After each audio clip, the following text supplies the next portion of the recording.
আমি আজকে রান্না করব বুটের ডাল গরুর মাংস দিয়ে। আমি বুটের ডালটাকে 1 ঘন্টা আগে ভিজিয়ে রেখেছিলাম। তারপরে 1 ঘন্টা পরে আমি এটাকে সুন্দর করে ধুয়ে পানি ঝরিয়ে নিয়েছি। এই যে দেখুন। তারপরে এখানে নিয়ে নিয়েছি গরুর মাংস। গরুর মাংসটাকে এখন ধুয়ে নিব।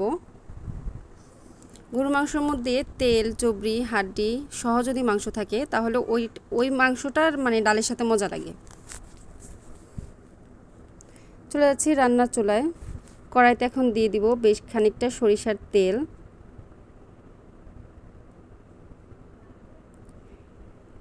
তেলটা গরম হওয়া পর্যন্ত অপেক্ষা করছি।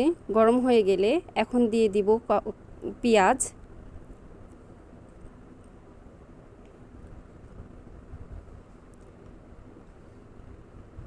পেঁয়াজটা সুন্দর করে ভাজবো, পেঁয়াজের গন্ধটা চলে যাওয়া পর্যন্ত।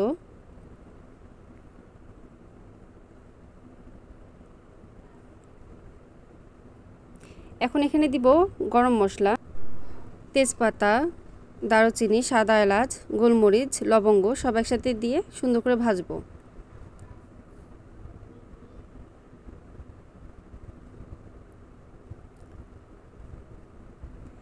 ভাজা হয়ে গেলে এখানে দিব আদা বাটা, রসুন বাটা,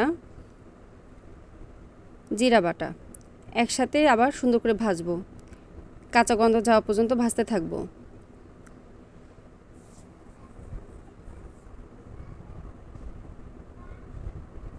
ভাজা হয়ে গেছে। এখন দিব হলুদের গুঁড়ো, মরিচের গুঁড়ো, ধনিয়ার গুঁড়ো, সবগুলো একসাথে আবার ভাজবো।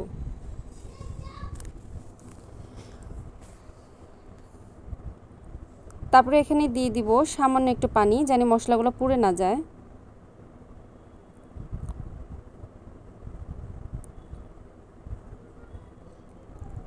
এখন এখানে মাংসগুলো অ্যাড করব।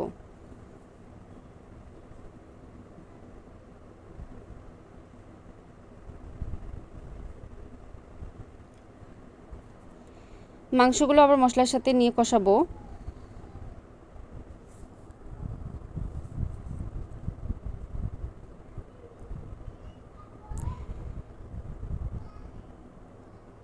এখন দিয়ে দিব ঢাকনা। ঢাকনা উঁচু করে দেখি তেল উঠেছে নাকি। তেল উঠে গেছে। এখন আবার কিছুক্ষণ একটু হাতে নাড়াচাড়া করব।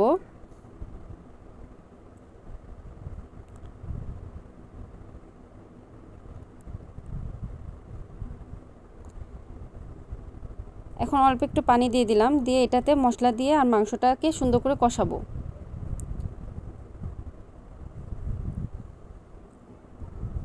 কষানো হয়ে গেছে। এরই মাঝে আমি আরও কয়েকবার পানি দিয়ে দিয়ে মাংসটাকে সিদ্ধ করেছি, কষিয়ে নিয়েছি। আর আমি লবণটা ভুলে গিয়েছিলাম দিতে, এখন দিয়ে দিচ্ছি লবণ।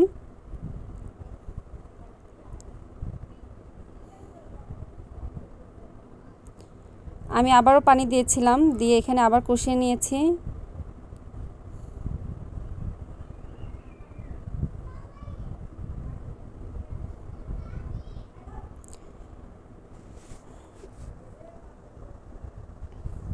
তারপরে এখানে দিয়ে দেবো বেশ খানিকটা পানি মাংসটাকে সিদ্ধ হওয়ার জন্য।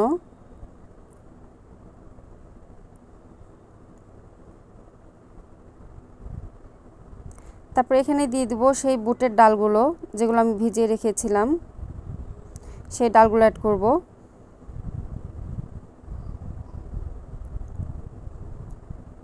ডালগুলো দিয়ে একটু নাড়াচাড়া করব।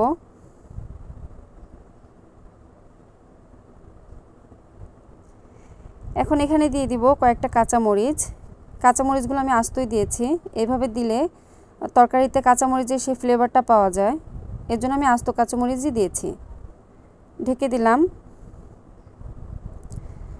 ঢাকনা উঠিয়ে দেখি পানি অনেকটা শুকিয়ে গেছে। ডালটাকে খুব আস্তে আস্তে নাড়া দিতে হবে, নাহলে ডালটা ভেঙে মাংসের সাথে মিশে যাবে।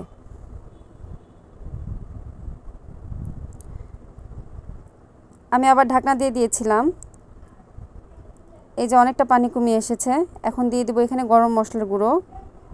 গরম মশলার গুঁড়ো দেওয়ার পরে এখানে কিছুক্ষণ নাড়াচাড়া করব। আমাদের এই ডালটা হবে মাখো মাখো। এখানে একটু পানি আছে, আমি পানিটা আরেকটু শুকিয়ে নেব। আর এই ডালটার সাথে আপনারা লুচি, পরোটা, ভাত, সাদা পোলাও সব কিছুর সাথেই খেতে পারবেন, অনেক মজা লাগে।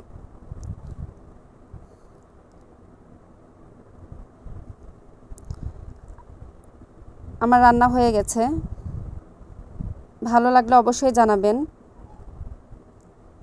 কেমন হয়েছে আমার রান্না। এই যে দেখুন আমার রান্না কমপ্লিট। সবাই ভালো থাকবেন, সুস্থ থাকবেন।